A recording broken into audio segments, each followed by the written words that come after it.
Hey everyone, welcome back to Sara Retires. Retiring is a genuinely huge deal, and you want to get it right. So in this video, I'm walking you through a full checklist, 14 specific things worth taking care of before you actually retire, not after. Some of these are obvious, some are things almost nobody thinks about until it's too late, and a couple of them can quite literally change how much money you have to work with for the rest of your life. I'm Sara, this is Sara Retires. Let's get into your pre-retirement checklist.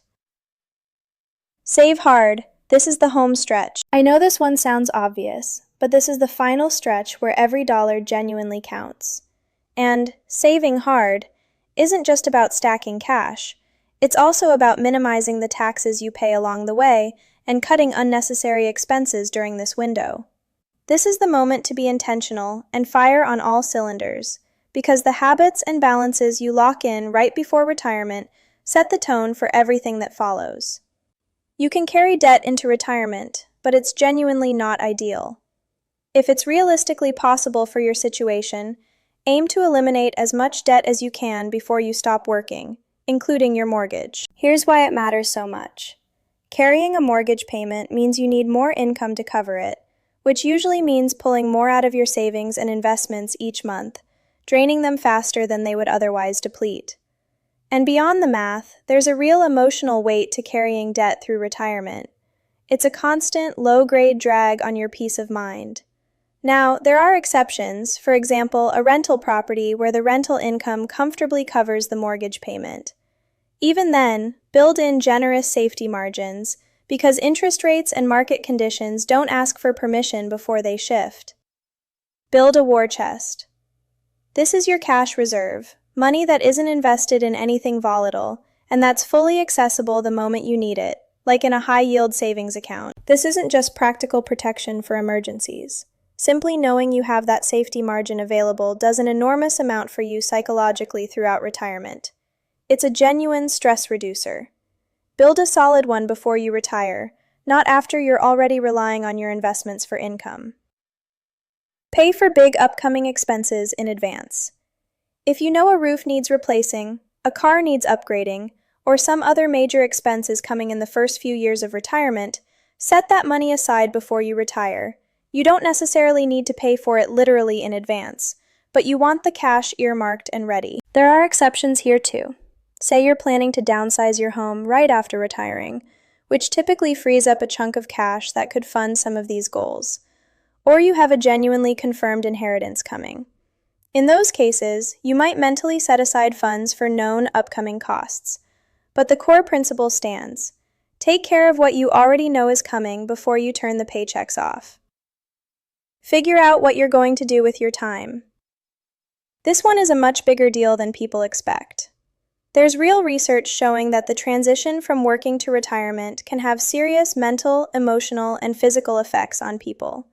So it's genuinely wise to have a game plan for all that newfound free time. Look for things that give you purpose, enjoyment, physical activity, and human connection. Travel, volunteering, hobbies, a business you'd actually enjoy running, or simply investing more time in family. The goal is to stay engaged, not fade away, and how much thought you put into this ahead of time will directly shape how much joy you actually experience in this stage of life. Nail down your budget. You need at least a reasonably solid estimate of what you expect to spend. Otherwise, how would you ever know if you actually have enough saved to make it work? A free budget planner or spreadsheet can help you get this baseline in place. Here's something important that surprises a lot of people. Most retirees don't spend a static amount throughout retirement. After adjusting for inflation, spending in real terms tends to decline as people age. A common pattern used in retirement planning breaks this into 3 rough phases. A go-go phase early on, where you're active and spending more. A slow-go phase where things naturally wind down. And a no-go phase later on, where discretionary spending drops but healthcare costs often rise. You can absolutely tailor this to your own situation, but building this kind of spending curve into your plan can make a dramatic difference in how much cash flow you actually need, especially in those earlier, more active years. Test your budget before you retire. Here's a genuinely underused strategy. A year or two before your planned retirement date, try actually living on your projected retirement budget while you're still working. If it turns out to be very doable, that's a great sign. If it's not, you get to recalibrate now, while you still have a paycheck, rather than discovering the shortfall after you've already stopped working and started drawing down savings.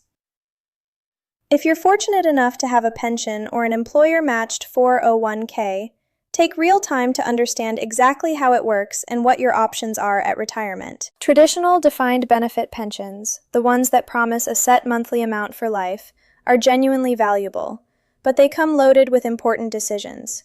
How much your spouse would receive if you pass away, whether payments are guaranteed for a minimum period, whether the benefit is indexed to inflation, and in some cases, whether you have the option to take the full cash value out and manage it yourself instead. That last option is rarely the right move for most people, but you want to know it exists so you can make an informed choice. Defined contribution plans, like a 401k, work differently. What you get out is simply a function of what went in over the years and how those investments performed. These accounts can grow substantially over a career, and once you retire, they'll typically just sit in whatever investments you last chose, unless you actively manage them or roll them over. There's a real chance that works out fine left alone, but there's also a real chance that dealing with a 1-800 customer service line for something this important to your future gets old fast. It's worth considering whether to move these funds to a trusted advisor or a platform where you can manage them more directly yourself. In the U.S., Social Security is your primary public retirement benefit, and the age you choose to start claiming has a lasting impact on how much you receive for the rest of your life. This isn't purely about maximizing the dollar amount either. The right timing depends on your other income sources, your health, and your overall financial picture, so it deserves careful, individual thought rather than a one-size-fits-all rule. Medicare eligibility typically begins at 65, and understanding your enrollment windows and coverage options ahead of time avoids costly penalties and gaps in coverage. You can check your personalized Social Security benefit estimates directly through your account on the Social Security Administration's website. It's one of the most useful, concrete steps you can take before finalizing your retirement date. Once your budget is set, you need to determine whether your savings and investments can actually fund it. This means tallying up all your expected income sources, pension income, Social Security, rental income, and so on, and comparing that total against how much you actually want to spend each month. The gap between those two numbers tells you exactly how much you'll need to withdraw from your savings and investments monthly. For example, if you need $6,000 a month and your pension plus Social Security together provide $4,000, you know you need to pull $2,000 from your investments each month. From there, you also need to factor in inflation over time and confirm your total assets are genuinely sufficient to last your entire retirement, which, again, can get complicated quickly, especially once you layer in the earlier point about spending naturally declining over time. This one is genuinely advanced, but it can meaningfully increase your usable retirement cash flow. By carefully planning which accounts you draw from and when, you can often reduce your overall tax burden substantially, especially when combined with strategic timing of your Social Security claim. For some people, drawing more heavily from tax-deferred accounts like a traditional 401k or IRA earlier in retirement makes sense. For others, it's smarter to blend withdrawals across taxable, tax-deferred, and Roth accounts to stay under certain tax thresholds. Everyone's optimal strategy is different, and it can even shift between the early and later phases of retirement.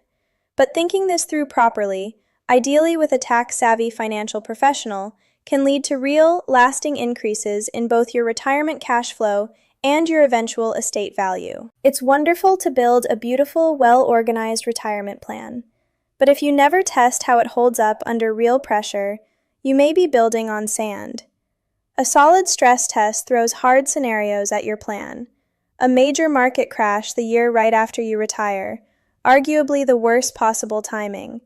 A long stretch of below-average investment returns, meaningfully higher inflation, even something as modest as 4% sustained over time, and the possibility of living longer than expected. You don't need fancy financial planning software to approximate this yourself. Use deliberately conservative return assumptions to build in a natural buffer. Plan for a longer life than you expect. Add 5 to 10 years to your estimate and see if your assets still hold up. And consider planning around needing slightly more monthly income than you actually expect. That built-in cushion can flow straight into topping up the cash reserve, or war chest we talked about earlier. If you have retirement accounts scattered across several old employers, old 401(k)s, various IRAs, you don't strictly have to consolidate them, but you'll likely wish you had. Once you start drawing income in retirement, each separate account comes with its own withdrawal instructions, its own investment choices to manage, its own tax reporting, and eventually its own required minimum distribution calculations once you reach the applicable age.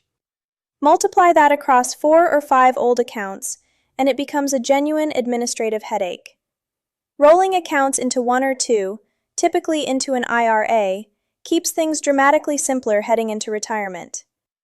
If you currently have health insurance through your employer, look closely into what your options are for keeping some version of it after you retire, whether through COBRA continuation coverage, a retiree health plan if your employer offers one, or another bridge option until Medicare eligibility kicks in. You may ultimately decide it's not worth the cost, or you may not want it at all. But if the option exists, it's often the most cost-effective coverage you'll find, usually far cheaper than shopping for a new individual plan once you're already retired. As with most of these items, the key is simply knowing your options well in advance. That's the full checklist, 14 concrete things worth handling before you retire, from the practical financial mechanics to the often overlooked emotional and lifestyle planning that determines how much you actually enjoy this next chapter. None of these need to be done perfectly or all at once, but working through them deliberately, well before your last paycheck, is what separates a retirement built on solid ground from one built on hope. This isn't personalized financial, tax, or legal advice. Everyone's specific accounts, pensions, and situation are different, but this checklist gives you a genuinely thorough starting point for a conversation with a financial professional.